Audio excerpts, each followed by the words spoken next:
And the third question is, how are you going to get there? So those are the three questions you need to understand, or you need to have answers to by the end of winter to basically have your best financial year on record. The question today is, where are you going? And what we're going to be doing basically in this session is a bit of a setup, because next month we're going to be doing a working session to build everything that you need out for you to answer this question. But in this setup, there's some homework we're going to set so you can actually go away and get a few bits and pieces that you can actually bring to the session to smash this out of the park next month. This is what we need: a bulletproof business model.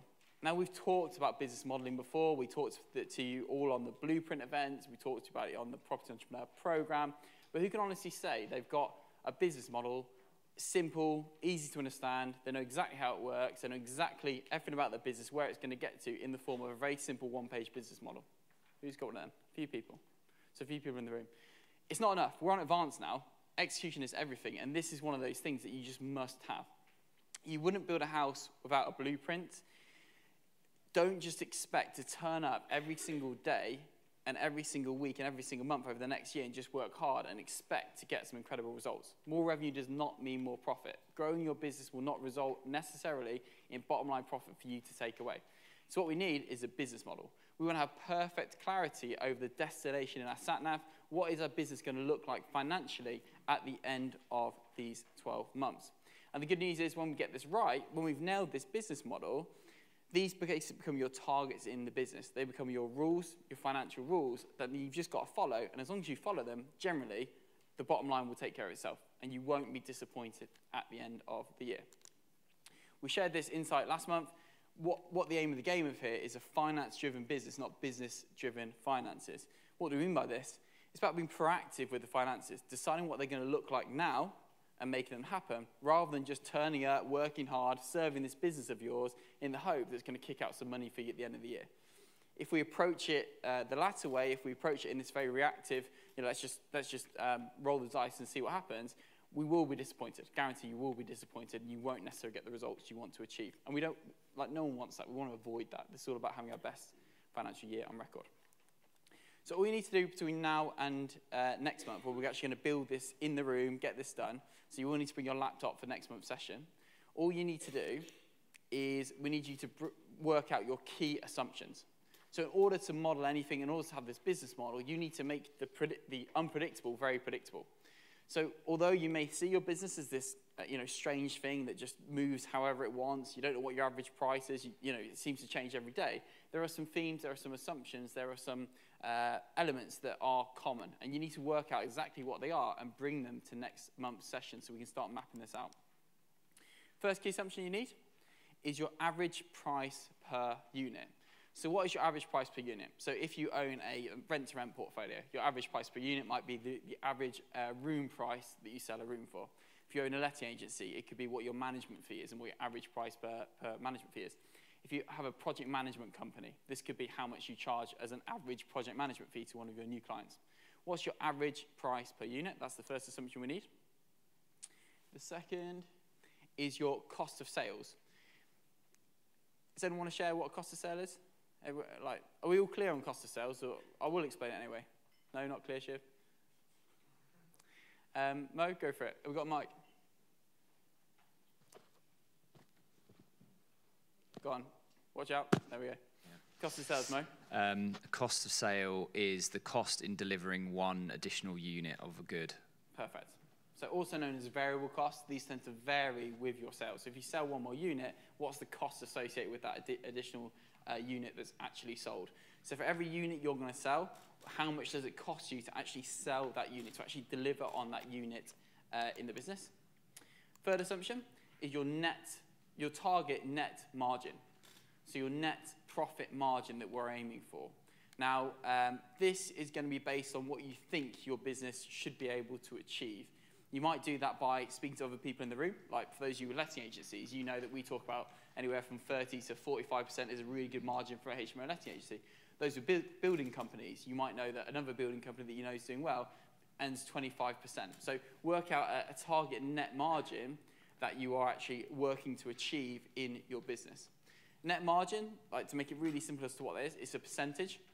So if your net margin was 30%, It means for every pound of top-line revenue you bring in, so every sale you make for a pound, there's 30p left at the bottom as bottom-line profit. So what is your target net margin you're working towards? And then size. Bigger is not always better. That is the kind of key sentiment here. And we need to work out what size we're actually going for, what we're actually trying to achieve. And it's very tempting to let our egos kind of decide this for us, particularly like on the program, we see it probably more than on Advance, where it's just all about, like, I'm going to build 50 houses this year, 1,000 units this year. It's all cool, and I hope that happens. I hope it pays off for those people. But really, we want to remember that more revenue doesn't mean more profit. And we want to work out what size we're going to go to over the next 12 months. And then in addition, what we call sweet spots and commercial balance. So where are the sweet spots for your business? At what sizes does your business kick out a really nice, healthy profit? What size does your business kick out?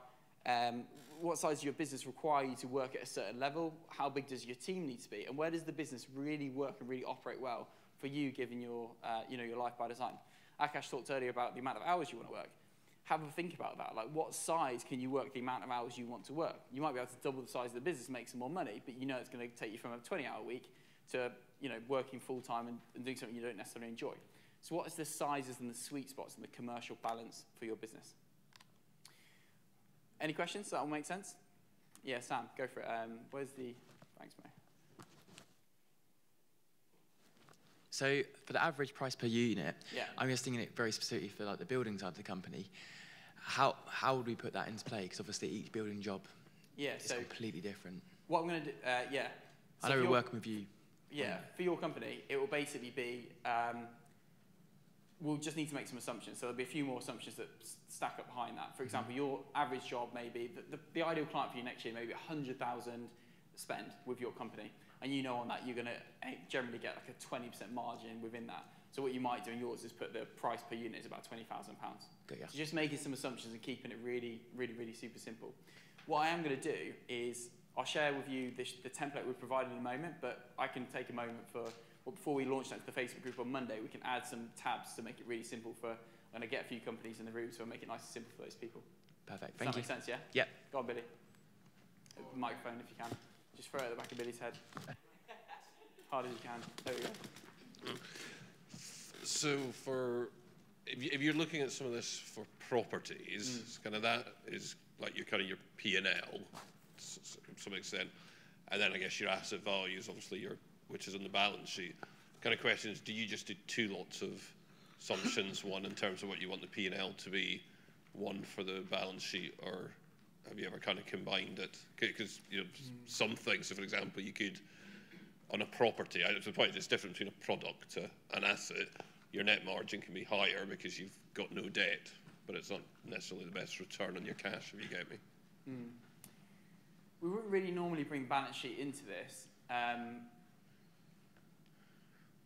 Yeah, I mean, what we're going to do with this is basically going to be a P&L forecast, because where we're trying to get to, if you remember, is about the finance function. So we're trying to get to budget to actuals. So it means that on a monthly basis, when we get our reports through, we have, right, we said this month we were going to achieve a rent roll of 10,000, we actually achieved 9. What's the reason for that? So the primary focus here is the P&L. But obviously your balance sheet will be part of that. But balance sheet is not something we normally put like budgets together for. Fine. But what you do is two different exercises then, basically, yeah, which probably makes sense. Yeah. So that drives your P&L, and then your balance sheet's more balance risk sheet management. Is what it is, really. Yeah. It is what it is. Yeah, go for it, Kev. Throw, Billy, well done. Yeah, thank you. I was going to say, maybe, sorry, I don't know your name, Sam. Oh, Sam. Yeah, but who was talking about... But maybe like with building and with house building, you can do it pounds per square foot, because then that really relates to your cost of sales, and then that kind of you can do it for the size of how many houses you're building. Yeah, absolutely. You could do it that way as well. Yeah, definitely. This is the thing. What I'm gonna do, I'll take you through the output, and I'm going to share how we're going to help you with individual companies, because we're quite aware that sometimes we've talked about business modelling, but not everyone goes away and does it. And I think it's because we can overcomplicate it in our heads, and we need that kind of, well, how do I go from price per unit to actually working this out? So I'm going to share how we're actually going to do that in practice. The output should look something like this. So this is like an output I just filled this in for a letting agency, and you can basically see these yellow boxes we type in. And this kicks out at different levels a level of commercial balance and shows what our net profit is going to be at those different levels. Now, before anyone asks, we're going to share this template with you. So this is what you're going to get on Monday, and it's going to look something like this. And we're going to share this in the Facebook group, and what will also be included in this will be a video just taking you through how to fill it out. Now, what I'm going to do is if anyone wants to specific companies they've never quite managed to crack in doing this, please speak to Bianca, tell what type of company it is, so I can do building company, any kind of company that you've got you'd want to plug into this, but you've never managed to kind of crack the code on how you actually do this in the past, tell Bianca the type of company, and in that video we'll include a few tabs for that specific type of company as well. So pass it on to Bianca and we'll make it really simple for you to do. Don't come without it done. This is a board level side, and like every month it's like the key messages. When it's something essential as this, don't come without it done. Like there's no point in being on advance, there's no point in trying to have your best financial year and record that we all said we want to do if you don't have a business model, if you don't have the destination financially in your sat nav. So add this to your homework. It'll probably take 20 minutes, half an hour, maybe an hour tops, but you need to come to next month with this done so we can do the next part, which is all about then forecasting this out to get the roadmap for your year so you know exactly what you need to do when to actually pull this off and achieve it. Biggest sentiment? KISS. Keep it simple, stupid. Keep it really simple. This is all we're trying to do at the moment. It's top level. It's a summary. We're not trying to create 1,000 tab spreadsheets with all these different analysis, with all these different companies. It's your core product only. It's a top level model. And then what we're going to be doing over the coming months is we'll then be building this out. So you can actually see it will become more complicated, it will become more detailed, and we're going to be doing that over a little bit of time. But all you need to do now is key assumptions, fill out the spreadsheet that's going to be in the group on Monday, and you're good to go. If you have any questions as we go, just in the PA group, just tag me in it and just ask the question, and we'll come back and we'll help. But really, the aim of the game is to have all of you have done this by February next month. Don't come without it done. Who's going to get it done? Yeah, everybody in the room? Very, very good. Cool. Very, very good. Thank you very much. I will now welcome Mr. Hill back to the stage. Let's do a huge round of applause, please.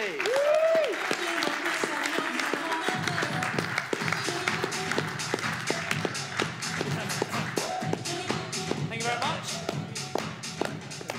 Enjoy that? Yeah. Business modelling is like, just to make it explicitly clear, it's the acid test of whether it's worth getting involved with a business or not. When any of you apply for the incubator, that's all I'm looking at, is this going to fly or is it not? And we need to make sure, if you're going to spend the next 12 months or 12 years building a company, that it's going to work.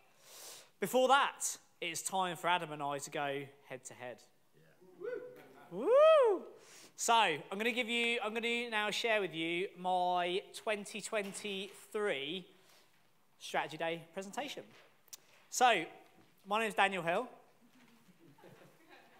And, oh yes, we've got the duck that quacks. You've just wasted 2 seconds of my time though, thank you. I'm going to take you through my 2023 year of presentation, and I'm genuinely, this is every few years you get one that you're really looking forward to, and this is one I'm absolutely buzzing for. Before I go into it, I want to just reflect on last year briefly. Last year, I decided to do the 12-hour work week. I tapped out at the top, semi-retired, or attempted to retire, semi-retired, and took the 12-hour work week. And towards the end of the year, I started to think, this was probably a wrong turn. Didn't hugely enjoy it. Found that the devil makes work for idle thumbs, and actually as quite a high-frequency thinker, having more time to think can take you all sorts of different places. And I thought it was actually probably a bit of a wrong turn. I found it quite a challenging year. It came to a bit of a head in about October time where Ian, who's just walked in, actually interviewed Sav, my partner, and they were talking about, one of the questions was about having a wish. And it said, Ian said, if you had a wish, what would your wishes be? And they listed them off. And I've never actually listened to the podcast. We're not going to release it for various reasons. But Sav shared one of her wishes, and she said her wish for me would be, she watches me, like, searching. I'm searching, I'm always looking for the answer, the meaning of life. And she said, I don't know what he's searching for, but I hope he finds it. Because it makes her exhausted. She said, I'm exhausted watching him. I've got no idea how he must feel. And I took it away and I thought, do you know what? I am exhausted of this, like, searching. It's been an interesting year. And I learned 2 things last year. So the first thing, personally, was what I missed last year was taking on big challenges. Like, I like challenges. I like adventure. I like taking things on. I like to try and succeed at stuff. I really, really enjoy it. But equally, if you know Michael Phelps, he famously said in a recent interview that 80% of award winners, Olympic award winners, end up with some type of post-Olympic depression because the chase is what it's all about, and the catch can be a bit of an anticlimax. And last year, that was a real message I took home. I love the chase, and that's why I think, to a degree, challenges, targets, strategies are actually something that we live for, not try and live in to get away from.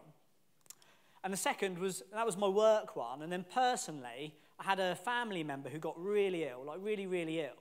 And I was quite fortunate that as an adult, I've not had an experience with someone in a real bad state or even, you know, lost someone in my adult life that close to me, which I'm sure you guys can relate to. And it was a real wake-up call with mortality, and a real wake-up call of like, there's a life to live, and at some point it ends. And I just thought, I really need to like tune into this.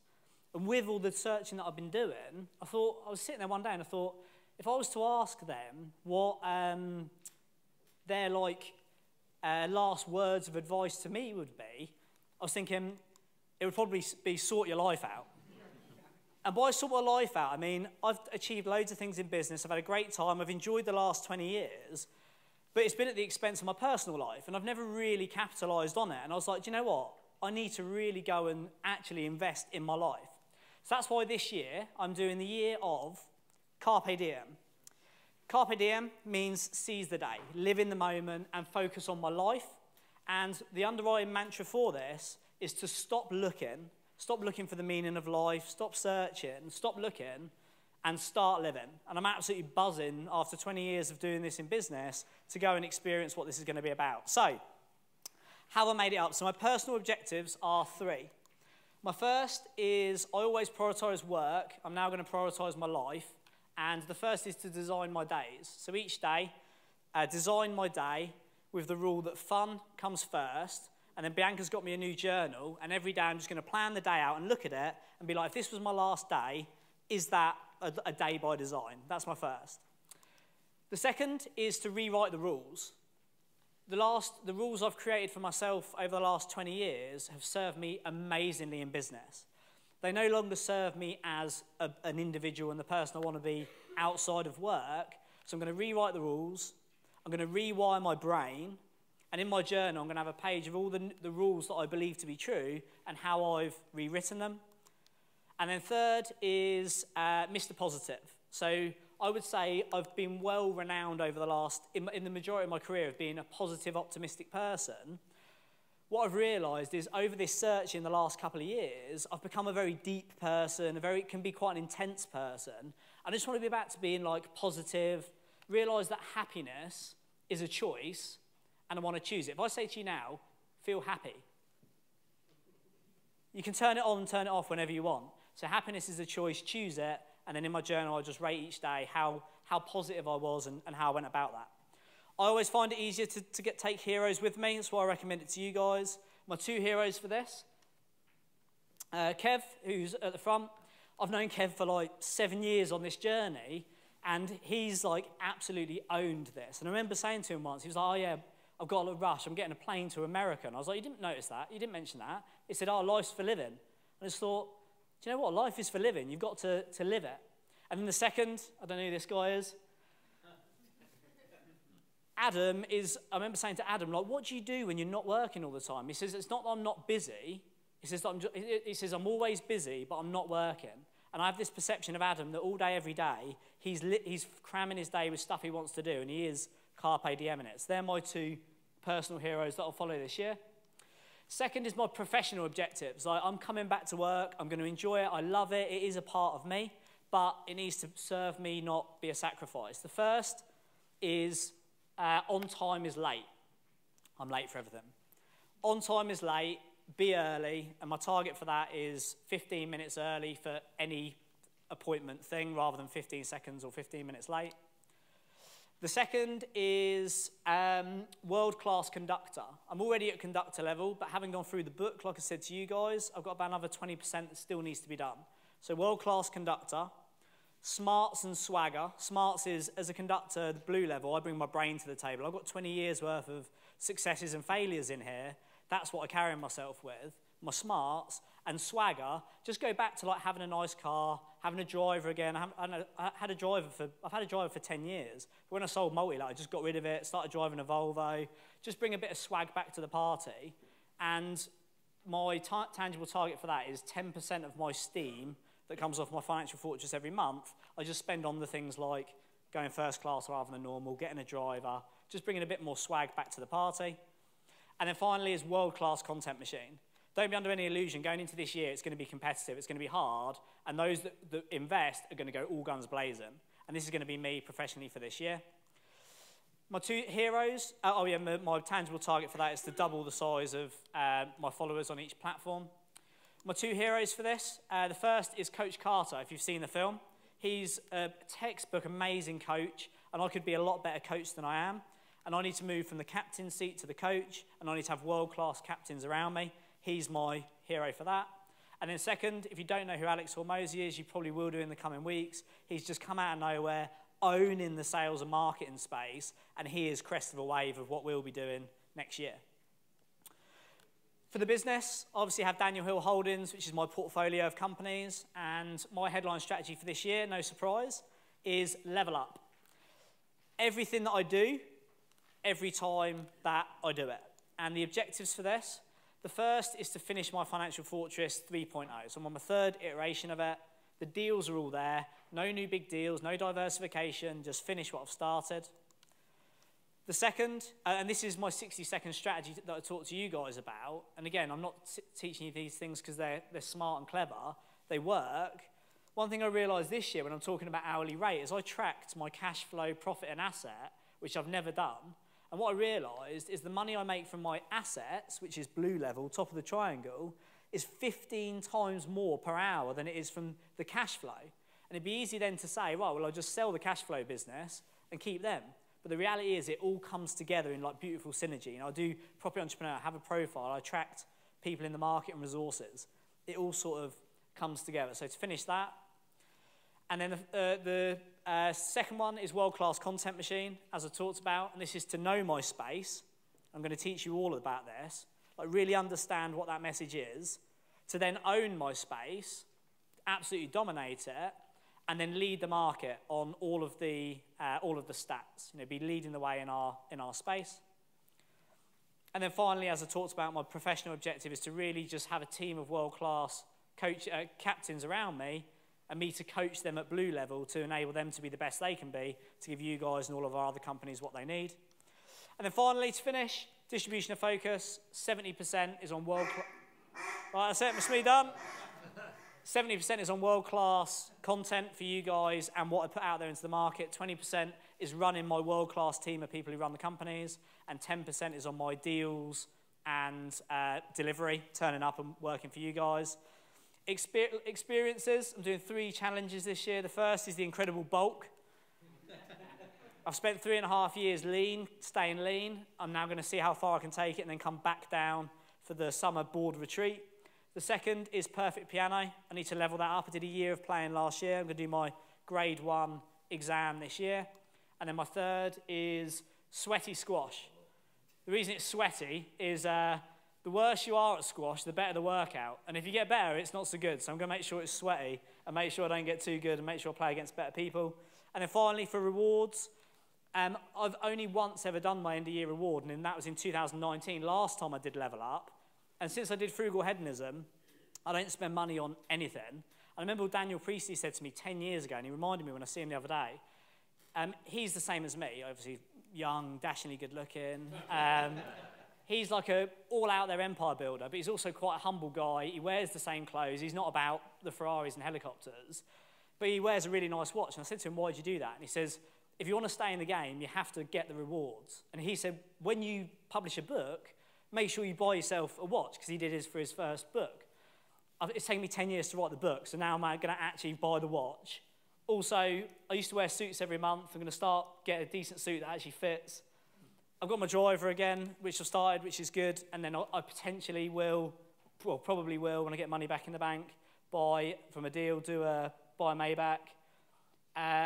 Maybe buy a holiday home in the Peaks, because just as an Airbnb. I did my first cruise in December, which was my first week off of work with my phone off for 5 years. I absolutely loved it. So I'm just going to book that again on that calendar, get that done. And then finally, I've been saying I'm going to do Grand Canyon for 4 years, and I still haven't actually done it. I'm going to actually go and live this year, do my rewards, as long as I work hard and I deserve them, and that is going to be my 2023 year of Carpe Diem. Thank you very much.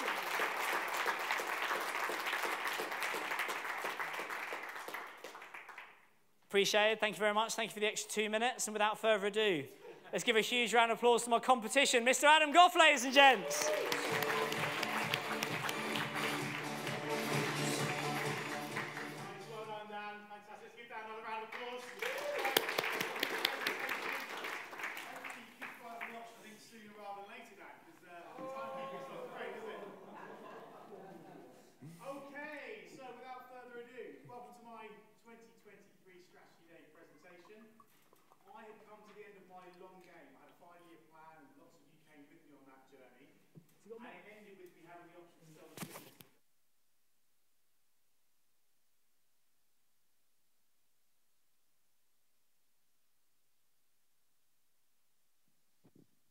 Thank you.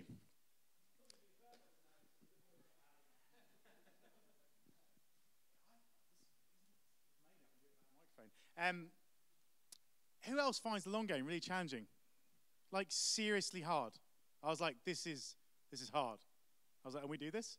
So, yeah, I found it really difficult, but where I've got to with my long game, I haven't got the clarity that I had last time. But it was the question that I asked Dan when we were on the board retreat together. And if you remember, we shared it with you. It was like, what are you 100% sure of? That's a really good place to start. I thought, well, and at the start of autumn, I'm not going to lie to you, I really didn't know. But now I can stand here on stage and say, you know what? I know what I want. I know I want to live in a tropical destination. I know that health is really important to me, and I want to be fit and healthy and have a really good health span as well as a really long lifespan. I know that I want to be in a relationship. I don't want to be a bachelor forever. I know that I don't want to die without having had at least a child. I know that wealth is important to me, and I want to keep building my financial security even though I have that fortress base. So these things now I can hold my hat on. I say, actually, these are the directions that I really want to start moving in. I guess to recap what happened to me last year, if you remember, I was running around the world and ticking off my bucket list over 60 items and really having lots of great experiences. But something happened to me when I was in Bali, and I just knew I was in the right place. And then I knew something was going to happen. And I was having premonitions that I was going to have a motorbike accident. And even the morning I had the accident, I was having a premonition. And then all of a sudden it was boom, off your bike, you get in a hospital, you're going to have 3 operations. It was like the universe was trying to tell me to slow down. Like, literally, it was telling me, and then it physically stopped me. Like, it stopped me dead in my tracks. And this has taken me on, you know, a spiritual journey. I mean, the inconvenience of having that motorbike accident was pretty severe. I mean, it cost me a lot of money, so into 5 figures, and all the time and everything else. And it was a really challenging time for me, actually. Like, I did a good job of putting a brave face on it. I didn't let down Property Entrepreneur. I still, you know, delivered the events. But actually, it was incredibly difficult for me, who holds health so important and everything else, to just be completely, like, saddled. So that was me really being forced to take a long, hard look in the mirror. So I realized that I'd been rushing around and I'd been trying to do all these things. And actually, what was the universe telling me? It was telling me to slow down. So this came into my year of. And when I was thinking about my more or less keep and what success was to me, I realized that I wanted less of chasing it, trying to achieve stuff, ticking things off the bucket list, getting experiences, taking photos, basically like showing off, effectively. Less of that and more being authentic, connected, growth, internal growth, spirituality, like being more vulnerable, like enjoying the view, just stopping and going with the flow, rather than trying to control everything, like have this most amazing time all the time. So that's what came up. And when I was putting my year off together, I realized that I was this person that could set anything and probably go and do it. And in fact, I read a book that I'd read 5 or 6 years ago, and it landed completely different. And it was called The Surrender Experiment. And it's Michael Singer's story, the guy who wrote Untethered Soul, about he just, rather than trying to lead and always trying to do everything himself, he just let the universe lead. What is the universe telling him? And he would go with the flow. So that is what my year off is going to be about. It's going to be incredibly challenging for me because I'm going to want to go and do all this stuff, but actually I need to tune in, listen, and see what happens and go with the flow, which actually is going to be, I mentioned this to Josh a couple of weeks ago, and he said, this is probably going to be the hardest year of I think you're ever going to have. And I think he's probably right. Why is it hard? Because I'm going to have to be vulnerable. I don't have this amazing plan. I don't know what's going to happen. In order to let the universe lead, I've got to take off the body armor. I've just got to be me, and I've got to be happy to make some mistakes and put myself out there and maybe show my weaknesses that I'm not used to showing. And I thought this quote was fantastic. It's vulnerability is not winning or losing. It's having the courage to show up and be seen when we have no control over the outcome. So being vulnerable for me is what this year is all about. So personally, what can I do to surrender and achieve the things that I want to achieve? Well, first and foremost, health's so important. And I shared with you something on stage last summer when I was doing my end of year presentation that I've got a few addictions and obsessions when it comes to food. And if you don't feed the monster, it will die. So I have all this financial freedom and location freedom, and I love the work that I do, but I don't have freedom from these desires and restrictions that I place on myself. How many steps am I doing, and what am I eating, and weighing myself, and all this sort of stuff. And it's like having all sorts of obsessive behavior, like chewing gum, like music when I work out, like loads of hot drinks. These things, I'm like, I actually need all these things to function, and I want freedom from all of that. So my target's going to be no more scales, whether it's weighing my body weight, which I do every day, or food scales, like they've gone in the bin, they have to go in the bin, and just try and beat all this obsessive behavior that I have around food and health and things like that. It's bad habits that I've picked up. Number 2 is making the most. So every day is a gift. That's why they call it the present.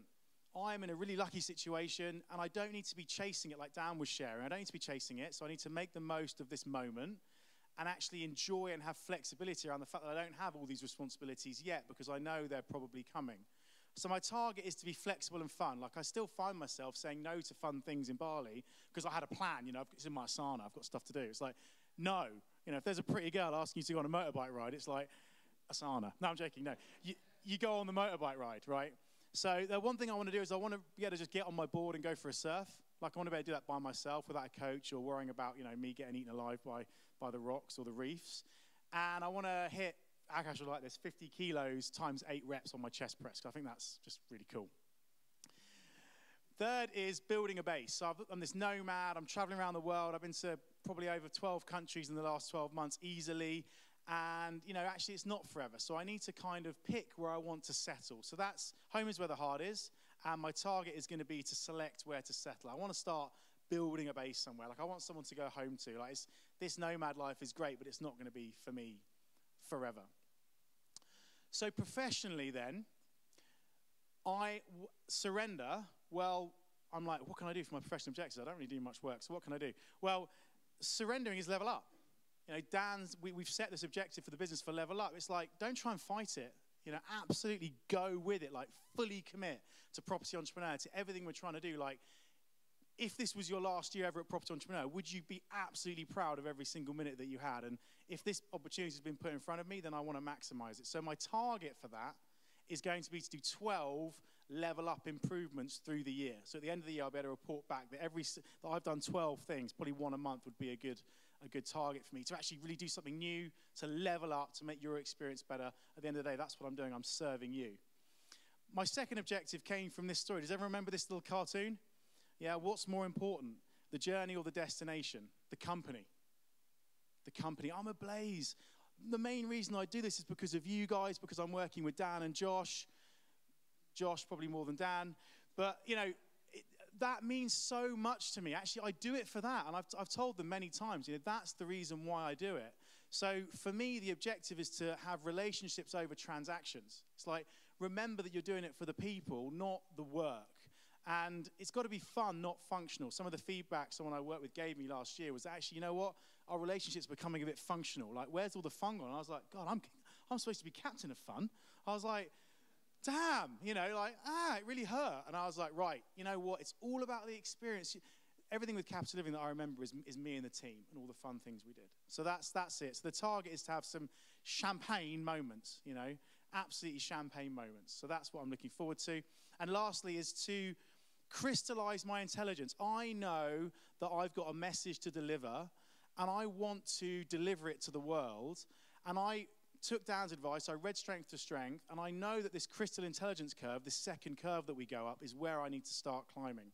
So I want to pick a passion play. I've got no idea really what it's going to be, but I know that I'd like to find my niche, so that's my target, and I can commit 180 hours to this. So I'm going to do that as my third objective.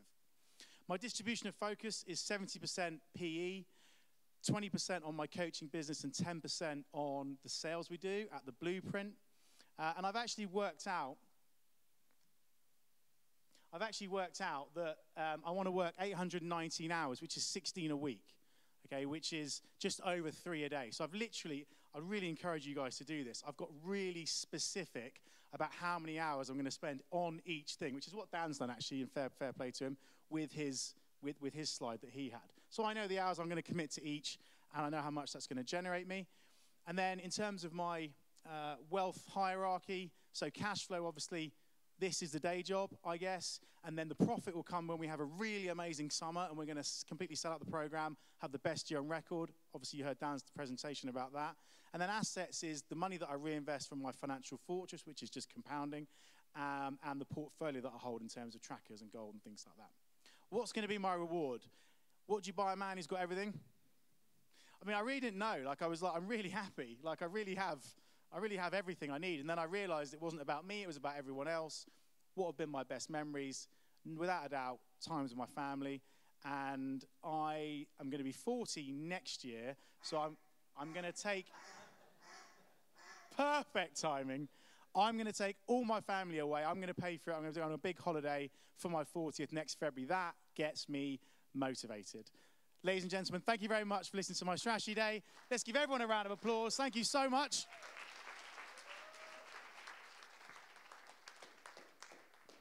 Whew. Okay.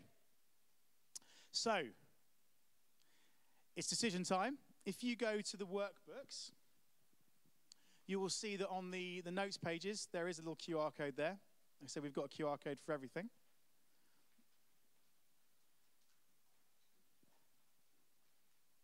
You scan the QR code and you cast your vote. You should be able to select. You shouldn't have to put the name in if you've got the right one. It should be Dan or Adam. Adam or Dan. Adam or Dan. Adam or Adam. We'll put some music on now, Deck, please, yeah?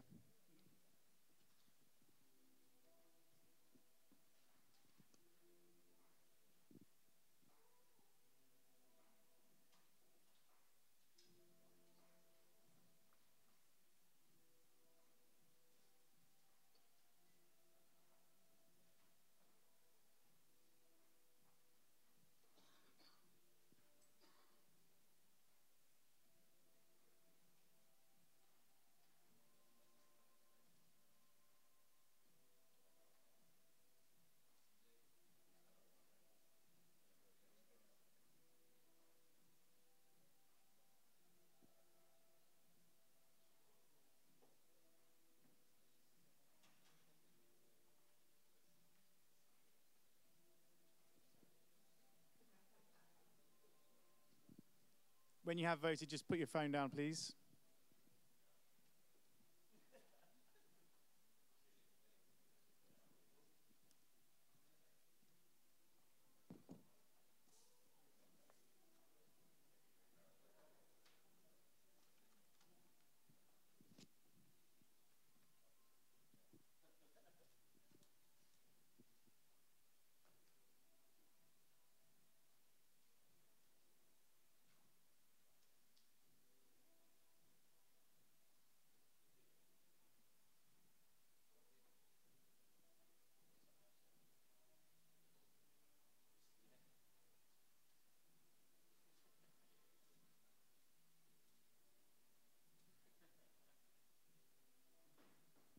Okay. Now that you've all voted, I can say what I really think. No, I just want to say it is actually a huge honor to be able to share my strategy day presentation with you all. It's not something I take lightly, so thank you for holding this space for me. I really appreciate it. Thank you. Can we give everyone a round of applause for being awesome? Thank you. So, you want to know who's in the final? Okay, so we need a drum roll, please. Table 2. Akash Desai. Congratulations. Drum roll, please. Table 3. Monsieur Noir, Guillaume Black. Congratulations. Where is he? He's done a runner. Guillaume! Oh, you're not in the final, don't worry. No, you're in the final. Another round of applause for Guillaume. Table 5, drum roll, please. It's Mr. Wooly Woodford, Martin Woodford. You're in the final. Congratulations. Table number 7, drum roll, please. Lucky number 7 for Mr. Stephen Baxendale. Congratulations, Steve. Woo! 2 more to go. 2 more to go, and I think it's our tie break. So table 8. Drum roll between Sarah and Akash. It's Akash. Congratulations. All right. And last but not least, drum roll, please. Table 9. Jay and Roz. It's Jay. Congratulations, Jay. Ah, so it's an all-male final. Well, congratulations to all of you, and well done again, everyone. So for those finalists, before you go to lunch, please make your way to Declan and transfer your PowerPoint presentation to him so he can add them to the slides. You can have your notes and everything will be sweet as a nut. Is that okay? Good stuff. Okay, but hang on. Before we go to lunch, private dining. So just a reminder, in Dan's room, behind the curtain is that's where I got the Daniel from. Daniel Simons, yeah. Hema, Stefan, Kalpesh, and Stephen. And then on my table, it's Akash, Dan, Gregory, Sharon, Shani, Raina, Kieran, and Julian. Enjoyed this morning? Looking forward to this afternoon? Fantastic. Let's have a round of applause. I'll see you back here at 2:30. Enjoy lunch.